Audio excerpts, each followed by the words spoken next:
श्री गणेशाय नमः। मंगलम भगवान विष्णोर मंगलम गरुड़ध्वज मंगलम पुंडरीकाक्षो मंगलायतनो हरि सर्व मंगल मांगल्ये शिवे सर्वार्थ साधिके शरणे त्र्यंबके गौरी नारायणे नमोस्तुते। सर्व दर्शक मित्रों सुप्रभात, जय श्री गणेश। વી ટીવીની આ વિશેષ રજૂઆત ભવિષ્ય દર્શન કાર્યક્રમ, જેમાં જ્ઞાન, જેમાં આધ્યાત્મિકતા અને જેમાં જ્યોતિષનો આ ત્રિવેણી સંગમ એટલે ભવિષ્ય દર્શન કાર્યક્રમ। 12 રાશિના જાતકોનો કેવો રહેશે આજનો દિવસ છે જાણવાનું શુભ ગણિત એટલે ભવિષ્ય દર્શન કાર્યક્રમ। પંચાંગની સાથે સાથે શુક્રથી લાભ થાય, શું કરે તો નુકસાન, કયા મંત્રનો જાપ, શેનું દાન કરાય, શુભત્વને આપવાળો સમય કયો, દિશા કઈ રાશિવાળાએ ધ્યાન રાખવું પડે, આ બધી જ વાતો આપના પ્રશ્નોના જવાબ તો ખરા જ। આ છે ભવિષ્ય દર્શન કાર્યક્રમનો ત્રિવેણી સંગમ। સૌ દર્શક મિત્રો તૈયાર થઈ જાઓ, ફોન લાઈન ચાલુ છે, આપ આપના પ્રશ્નો ફોન લાઈનના માધ્યમથી પૂછી શકો છો। શરૂઆત કરીએ પંચાંગથી। તદેવ લગ્નમ સુદિનમ તદેવ તારા બલમ ચંદ્ર બલમ તદેવ વિદ્યા બલમ દેવ બલમ તદેવ લક્ષ્મીપતે તે દ્રિયુગમ સ્મરામી। 6/5/2025 વાર આજે મંગળવાર છે। વૈશાખ મહિનાના શુક્લ પક્ષની 10મી તિથિ છે આજે। પિતૃઓને પ્રિય એવું મઘા નક્ષત્ર છે, ગ્રહ નામનો યોગ છે, તૈતિલ નામનું કરણ છે અને સિંહ રાશિનો ચંદ્રમા છે। આ પંચાંગ થયું સિંહ રાશિ એટલે મ અને ટ જેના અક્ષર છે, તો સિંહ રાશિવાળા જાતકો માટે આજનો દિવસ મંગળમય રહેશે। સાથે સાથે જે કોઈ જાતકોનો જન્મ થાય એની રાશિ સિંહ રહેશે, મ અને ટ અક્ષર ઉપર એનું નામ રાખવાનું રહેશે। એકંદરે આજનો દિવસ આ પ્રમાણેનો છે। જય ગણેશ। હવે વાત કરીએ આપણે દિન વિશેષની। ઘણી વખત આપણે દેવું કરવું હોય તો કરતા હોઈએ છીએ, ઘણી વખત ન કરવું હોય તો પણ દેવું થઈ જતું હોય છે। તો આના કયા કારણો હોઈ શકે?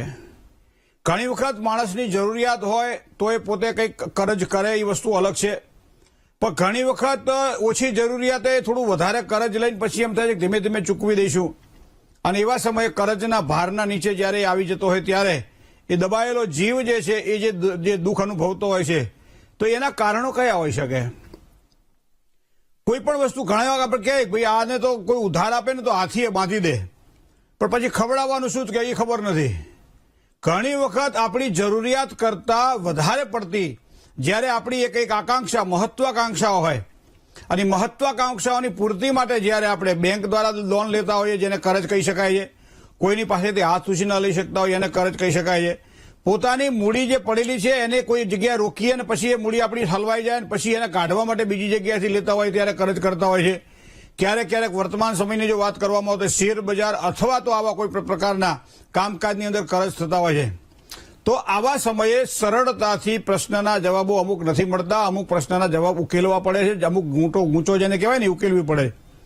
પણ જ્યોતિષના માધ્યમથી આ ગૂંચોને ઉકેલવા માટે શું કરવું જોઈએ મિત્રો? તો સામાન્ય રીતે કરજ મુક્તિ માટે કોઈ સરળ ઉપાયો ખરા? ઘણા બધા લોકો આપણને પ્રશ્ન પૂછતા હોય કે મકાનમાં રોકાણ થઈ ગયું છે મહારાજ, હવે એના ઉપર લોન લીધી હતી, લોન ચૂકવાતી નથી, મકાન વેચાતું નથી, હવે શું કરું? બીજી જગ્યાએ કોઈ જગ્યા લીધી છે, જગ્યામાં ઓફિસ લીધી છે અથવા તો જમીન લીધી છે, એ લીધી પછી અમને એમ થતું કે અમને કરજ મળશે, લોન મળશે, પણ લોન મળતી નથી, જેના કારણે અન્ય વ્યક્તિઓ પાસેથી પૈસા લાવ્યા છીએ, હવે પેલા વ્યક્તિઓ ઉઘરાણી કરે છે, અમારી પાસે વ્યવસ્થા છે નહીં, તો એના માટે શું કરવું જોઈએ? આવા પ્રશ્નો બધા થાય। તો ઘણી વખત આપણને એમ થાય કે શું એવું કરીએ કે જેના કારણે દેવું ઓછું થાય? કારણ કે પ્રશ્ન તો દરેકના જીવનમાં નાના મોટા રહેવાના જ, પણ ઋણ મુક્તિ જેને કહી શકાય, ઋણ મુક્તિ માટે કયા ઉપાયો કરવા જોઈએ? ઘણી વખત આપણને કેવું છે કે ભાઈ ચળખવ, આપણે ગુજરાતીમાં કહીએ ચળખવ એટલે સામાન્ય રીતે ખીચડી હજી મૂકી ના મૂકીને ઉતારી લે માણસ। શું કામ? કે ભાઈ થઈ ગઈ હશે, બરાબર ને, અને પછી ખાવા પ્રયત્ન કરે તો ખીચડી કાચી રહે। રોટલીને પણ ચેડવવી પડે છે બે બાજુથી, લોટ બાંધવો પડે છે, બરાબર કૂણવો પડે છે, અંદર બધી વસ્તુઓ નાખવી પડે છે, તેલ આદિ નાખી અને પછી એને કૂણીને વ્યવસ્થિત રીતે લોટને કૂણી અને પછી એને રોટલી વણવાની હોય છે, પછી એને બે બાજુ એને ચેડવાની હોય છે। એવા સમયે સરખો તાપ હોય તો ચડે, બાકી બળી જાય। હવે નાની મોટી આ બાબતોની અંદર આપણને ખબર છે, પણ અમુક વસ્તુ આપણે એવો આગ્રહ રાખીએ છીએ। હવે માનો 45 વર્ષના કોઈ છોકરા માટે એના મા બાપે પ્રશ્ન કર્યો હોય કે ભાઈ એના લગ્ન ક્યારે થશે? હવે એવા સમયે આપણે એમને કહીએ કે ભાઈ લગ્નની ઉંમર કદાચ આ 2025માં દેખાઈ રહી છે, ઓગસ્ટની આસપાસ લગ્ન યોગ દેખાય છે, કે ઓહો હજી ઓગસ્ટ મહિના સુધી રાહ જોવી પડશે? ત્યારે આપણે કહીએ મે મહિનો તો પૂરો થવા આવ્યો, ઓગસ્ટને વાર કરી, પણ 45 વર્ષ નથી દેખાતા એને, 45 વર્ષનો આ ગગો થઈ ગયો અમારો, પણ 2 મહિના મોડું થાય તેને ઓહો થયું પડે। ઘણી વખત આવું વસ્તુ આપણા જીવનમાં બનતી હોય છે કે એના માટે સરળ પ્રયત્ન કરવા માટે બહુ જ આપણે ઉતાવળ કરતા હોય મિત્રો, પણ જે પ્રમાણે દેવું અને માથાના વાળ એ ક્યારે વધે નક્કી નથી હોતું મિત્રો, પણ એને કાપવાવાળા યોગ્ય સમયે યોગ્ય વ્યક્તિઓની આપણે આવશ્યકતા હોય છે. એમ ઋણ મુક્તિ માટે એક સરળ ઉપાયો આપણે જાણી શકીએ છીએ, અને જેના કારણે દેવું કરાય કે દેવું ન કરાય, અથવા ક્યારે કરજ કરીએ તો જલ્દી ઉતરે, ક્યારે કરજ ના કરીએ તો એ ઉતરે, આ બધી બાબતોને ધ્યાનમાં રાખવાની હોય છે. તો આના વિશે આપણે વાત કરીએ મિત્રો. તો પ્રથમ તો આપણે જ્યોતિષના આધારે જો જોવા જઈએ તો જન્મ કુંડળીની અંદર છઠ્ઠું જે સ્થાન છે એ રોગનું સ્થાન છે, છઠ્ઠુંનું સ્થાન છે શત્રુનું સ્થાન છે, અને કરજનું સ્થાન પણ છઠ્ઠું સ્થાન માનવામાં આવે છે. તો છઠ્ઠા સ્થાનની અંદર કોઈ પણ ગ્રહો જ્યારે વિપરીત અસરો ઉભી કરાવડાવતા હોય અને એવા સમયે એના ઉપર કોઈ ગોચર ગ્રહો ખરાબ હોય અને પરિભ્રમણ કરતા હોય ત્યારે વ્યક્તિને દેવું કરવું પડે છે અથવા દેવું થઈ જાય છે. દીકરીના લગ્ન છે, પૈસાની જરૂર છે, કોઈની પાસે ઉછીના લીધા, આ એ દેવું જ કહેવાય ને. નવું ઘર લીધું છે, થોડાક છે, થોડા ખૂટે છે, કોકની પાસેથી ઉછીના લઈ લીધા, આ પણ દેવું કહેવાય. તો આ બધી વસ્તુઓ ક્યારે થાય છે કે જ્યારે જન્મકુંડળીમાં તમારું છઠ્ઠું સ્થાન દૂષિત થતું હોય ત્યારે. અને બીજું સ્થાન છે 11મું સ્થાન. તો 11મું સ્થાન એ સામાન્ય લાભસ્થાન માનવામાં આવે છે, પણ 11મું સ્થાન પણ જ્યારે વ્યક્તિનું જન્મકુંડળીની અંદર દૂષિત થતું મતલબ કે કોઈ પણ ગ્રહ હોય ત્યાં તો એ ગ્રહોની અસર થાય.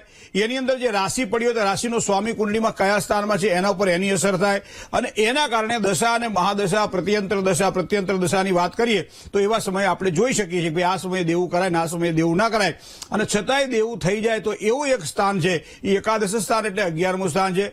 અને ત્રીજું સ્થાન જો ઉડી નાખે વળગે એવું હોય કુંડળીની અંદર તો એ 12મું સ્થાન છે. 12મા સ્થાનને જ્યોતિષની અંદર વ્યય સ્થાન કહ્યું છે, ખર્ચાઓનું સ્થાન કહ્યું છે. કરજ કરવા માટે ઘણા લોકો કરજને ઉતારવા માટે કરજ લેતા હોય, વ્યાજે પૈસા લઈ લે અને પછી એને આપવા માટે બીજા પાસેથી વ્યાજે પૈસા લે, અને એને આપવા માટે પછી ત્રીજા જણા પાસેથી પૈસા લે. એટલે બહુ એક સરળ મેં તો ગામડામાં કહેવત સાંભળેલી કે આલિયાની ટોપી માલિયામાં છે અને માલિયો ઉઘાડામાં છે. આ વસ્તુ આપણને દેખાય, ભાઈ આપણે હું તને 5 દાડામાં આપી દઈશ. 5 દાડામાં ક્યાંથી એને આવવાના છે? આકાશમાંથી કોઈ દેવતાઓ એને આપી જવાના છે? કોઈ એને એવું તો કઈ છે નહીં. પણ ઘણા આવી ટૂંકા ગાળાની વાત કરે કે મારે અત્યારે તાત્કાલિક ધોરણે 2 દિવસ માટે આટલા પૈસાની જરૂર છે, તું મને આટલા આપને, હું તને અઠવાડિયામાં આપી દઈશ. હવે અઠવાડિયામાં એની પાસે કોઈ સગવડ નથી, પણ છતાં એમ કહેવાય ભાઈ આમાં ભરાઈ રહ્યા હોય એટલે એમ શું કરીએ તો આપણને સારી સફળતાની પ્રાપ્તિ થાય. તો મિત્રો આ સ્થાન તમે જોઈ લેજો કુંડળીની અંદર. છઠ્ઠા સ્થાનને ધ્યાનમાં રાખજો, 11મા સ્થાનને ધ્યાનમાં રાખજો, અને જન્મકુંડળીમાં 12મા સ્થાનને ધ્યાનમાં રાખજો. કદાચ કરજ લેવાનું થાય તો કોઈ સારા જ્યોતિષને અથવા તો સારો આનો જે જાણકાર હોય એને તો પૂછજો કે મારે દેવું કરવું કે ના કરવું. ઘણી વખત એવું થતું હોય કે એ ન કરીએ તો ચાલે એવું હોય. ઘણા લોકો મને પૂછતા હોય છે કે મહેન્દ્રભાઈ એક દેવું થોડું વધી ગયું છે અને આ મકાન હું વેચી મારું તો મારું દેવું ઓછું થાય, તો આ મકાન મારું ક્યારે વેચાશે? ત્યારે હું સહજ રીતે જન્મકુંડળીના ગ્રહોને ધ્યાનમાં રાખીને વિચારીને કહેતો હોઉં છું કે ભાઈ બલિયસી કેવલમ ઈશ્વર છે, ભગવાનની ઈચ્છા હોય થાય. પણ મને જયારે પૂછો છો ત્યારે હું તમને એમ કહું કે મકાન વેચવાની અત્યારે જરૂર નથી. જે લોકોને તમારે દેવું ચૂકવવાનું છે તો આ સમયથી આ સમય તમારો સારો આવશે, તો એ સમય દરમિયાન થોડું તમે ચૂકવતા રહેજો. 100 રૂપિયાનું કોઈનું દેવું થઈ ગયું કદાચ 25, 30 કે 50 રૂપિયા ચૂકવી દઈએ તો સામેવાળાને રાહત થાય અને આપણું થોડું દેવું કપાય. પણ આપણી દાનત હોવી જોઈએ એક વસ્તુ આ. બરોબર છે? તો આ વસ્તુ જો ધ્યાનમાં રાખવામાં આવે તો આપણને સારી સફળતાની પ્રાપ્તિ થાય છે. હવે બીજું તમને કહું, ગ્રહોની દ્રષ્ટિએ જુઓ તો છઠ્ઠા, 11મા કે 12મા સ્થાનમાં શુભત્વને આપવાવાળા ગ્રહો પરિણામ ના આપે. ત્રિશળા એમ કહેવાય છે. આમ તો 3, 6 ને 11મું સ્થાન એવું છે કે જેને ત્રિશળાય 3, 6 ને 11 ખડાય કહેવાય છે. તો એની અંદર તમે છઠ્ઠું સ્થાન ને 11મું સ્થાન જુઓ તો એમાં ગુરુ અથવા તો શુક્ર જેવા જો ગ્રહો જો હોય તો એના પ્રભાવના આધારે કદાચ એ સમય દરમિયાન કોઈ છઠ્ઠા કે 11મા 12મા સ્થાનમાં જયારે કોઈ પણ ગ્રહોનું પરિભ્રમણ આ રીતે ગુરુ અથવા શુક્રનું થતું હોય અને એવા સમયે કદાચ તમે દેવું કરો છો તો એ દેવું તમારું સરળતાથી ઉતરી જાય છે. મતલબ કે કોઈ પણ જાતના ભાર વગર અહીંથી અહીં આવે, અહીંથી મૂકીએ આપણે આપણું કામ પૂરું કરી દેતા હોઈએ. પણ એની અંદર ગુરુ અને શુક્ર જેવા ગ્રહો પાવરફુલ હોય ત્યારે. હવે તમને જો મંગળનો પ્રભાવ કદાચ જો આ ક્ષેત્રમાં જોવા મળે, છઠ્ઠા, 11મા કે 12મા સ્થાનમાં મંગળનો જો પ્રભાવ જોવા મળે તો સમજી લેવાનું એ દેવું તમારું ઉતરશે ખરું, પણ ધીમી ગતિએ ઉતરશે. તમે જોજો ઋણનાશન તો કે ગણેશ સ્તોત્ર, ઋણનાશન તો કે મંગળ સ્તોત્ર. ઋણને ફેડવા માટે, ઋણને ઓછું કરવા માટે, દેવું કરજ ઘટાડવા માટે હંમેશા ગણપતિની ઉપાસના કરતા હોઈએ છીએ આપણે, હનુમાનજી મહારાજની ઉપાસના કરતા હોઈએ છીએ આપણે. તો આ વસ્તુ શું કામ કરીએ છીએ કે ત્યાં મંગળનો પ્રભાવ છે એટલા માટે. અને મંગળના પ્રભાવમાં સરળતાથી કદાચ ના ઉતરે પણ ધીમે ધીમે પ્રયત્ન કરો તો દેવું તમારું ઓછું થતું જાય, દેવું કપાતું જાય, અને એ રીતે કરત અભ્યાસ આ વસ્તુ જોઈ શકાય છે. પણ શનિ મહારાજ જો આ સ્થાનને સ્પર્શ કરતા હોય 6, 8, 12 કે 11મા સ્થાનની અંદર શનિ મહારાજની ક્યાંક દ્રષ્ટિ ઉપસ્થિતિ હોય અને એવા સમયે કદાચ જો દેવું કરીએ તો લાંબા સમય સુધી દેવું ઉતરતું નથી અને વ્યાજના ચક્રની અંદર ઘણી વખત માનસિક કેટલી બધી પરેશાનીઓ માણસને રહેતી હોય છે અને એના કારણે ગમે એટલું કમાય, નોકરીમાં ગમે એટલો પગાર આવે, ધંધામાં ગમે એટલી એની આવક થાય અને છતાં એ માણસના કાયમ દેવાના ભાર નીચે જ માણસ દબાય. શું કામ? કે શનિ મહારાજનો આ ક્રોપ જેને કહેવાય કે 11મા સ્થાનમાં, 6ઠ્ઠા સ્થાનમાં કે 12મા સ્થાનમાં જયારે પ્રભાવ આપતો હોય ત્યારે આ વસ્તુ બનતી હોય છે. પણ રાહુની વાત કરીએ, બુધની વાત કરીએ અથવા શનિ મંગળ સાથે યુતિમાં હોય ત્યારે વાત કરીએ તો આવા ગ્રહો જયારે ગોચરની અંદર 6ઠ્ઠા, 8મા કે 6ઠ્ઠા, 11મા કે 12મા સ્થાનમાં પડ્યા હોય ત્યારે મોટા ભાગે કરજની બાબતમાં વિવેકપૂર્વક કામકાજ કરવું, જેના કારણે ખૂબ જ સારી સફળતા મળે. આપણે ગુજરાતમાં એક કહેવત છે કે બુધવારે બેવડાય, એટલે કે બુધવારે દેવું કરવું નહીં અને મંગળવારે દેવું લેવું નહીં કોઈની પાસે, બુધવારે કોઈને દેવું નહીં. આપણે મોટા ભાગે આવું કહેતા હોય પણ એની એક માદો બીજો વાર પણ છે, તમને ખબર છે? શનિવાર. એનું નામ જ મંદ છે, મંદ એટલે માદો. તો શનિવારના દિવસે તમે દેવું કરો તો સમજી લો ક્યાંક ને ક્યાંક. આ બીજું તમને કહું, 7નો પ્રભાવ તમે જુઓ. 7 તારીખ માનો કે આવતી હોય અથવા તો 16 તારીખ આવતી હોય તો 25 તારીખ આવતી હોય, આ સમય દરમિયાન તમે જો શનિવાર આવતો હોય તમે દેવું કરો ને તો વિચાર તમે લખી લેજો કે તમને ક્યાંક ને ક્યાંક એવું બને કે એ દેવું તમારે ચૂકવવું છે છતાં નથી ચૂકવી શકતા. બીજો ખર્ચો થઈ જાય, આ ખર્ચો થઈ જાય, તે ખર્ચો થઈ જાય અને એના કારણે પ્રોપર વેથી આપણે જયારે દેવું કાપવા માટે પ્રયત્ન કરીએ ત્યારે ક્યાંક ને ક્યાંક આપણને કચાશ અનુભવાતી હોય છે. એના મૂળ કારણમાં વસ્તુ પણ આપણે જોઈ શકીએ છીએ. પણ તમને વધુ કહું, ઘણી વખત માણસના જીવનમાં ધાર્યા કરતા વધારે દેવું થઈ જતું હોય છે અને એના કારણે એને ખબર રહેતી નથી. કરજ ઉપર કરજ ચડતું જાય, કરજ ઉપર કરજ ચડતું જાય અને માણસ દેવાના ભાર નીચે દબાતો જયારે જાય ત્યારે બહુ જ એક સરસ હું તમને એક ઉપાય બતાવું મિત્રો. અને પણ ધ્યાનથી શ્રદ્ધાપૂર્વક જો કરીએ ને તો શ્રદ્ધાથી કરેલું કર્મ હંમેશા સફળતા પ્રદાન કરે છે અને એની અંદર મારી તમારી આસ્થા હોવી જોઈએ. સૌથી વધારે શ્રેષ્ઠ મેં કહ્યું ને કે ભગવાન ગણપતિ અને હનુમાનજી મહારાજ એ આ બે દેવતાઓની જે ઉપાસના જે વ્યક્તિ કરે છે એને હંમેશા કરજમાંથી મુક્તિ મળે છે. પણ એના માટે શ્રદ્ધા જોઈએ, બીજું સાચી ભાવના જોઈએ, યોગ્ય જોઈએ. કારણ કે આમાં કેવું છે કે કોઈ પણ વસ્તુ જયારે લઈએ ત્યારે એ જરૂરિયાત આપણી ખાસ હોય અને પછી જો એ કરજ વધી જતું હોય ત્યારે ભગવાન આપણને મદદરૂપ થતા હોય છે, ભગવાન આપણને આશીર્વાદ પ્રદાન કરતા હોય છે. બાકી આપણી નીતિ જો ખોટી હોય ને તો પાછું ભગવાન પણ આપણી પડખે નથી રહેતા. એ વસ્તુ ધ્યાનમાં રાખજો. બીજું કે આ ફક્ત અને ફક્ત શાસ્ત્ર મતને ધ્યાનમાં રાખવાનું, કોઈ પણ જગ્યાએ અંધશ્રદ્ધાથી આમાં પ્રેરાવાનું ના હોય કે ભાઈ આમ કરીશ એટલે મારું આમ જ થાય. કદાચ ના પણ થાય. કદાચ જેલર ઓળખીતો હોય અને 302 ની કલમ લાગે, જેલમાં જવું પડે કોકનું ખૂન કર્યું હોય તો જેલર આપણને છૂટો ના કરીએ કે ભલે આપણો બનાવી રહ્યો. જેલર એમ ના કે જ્યાં ઘરે જાય તો તને વાંધો નહીં, હું બેઠો છું અહીંયા. ના, એ વધારે બીડી પીવા આપી શકે અથવા એનું ટિફિન ઘેરથી લઈને ખવડાવી શકે, આવું બધું થોડું કરી શકે. એમ ક્યારેક મારા તમારા ગ્રહો જયારે નબળા બનતા હોય અને એવા સમયે ઈષ્ટની કરેલી ઉપાસના સારા પરિણામ પ્રદાન કરે છે.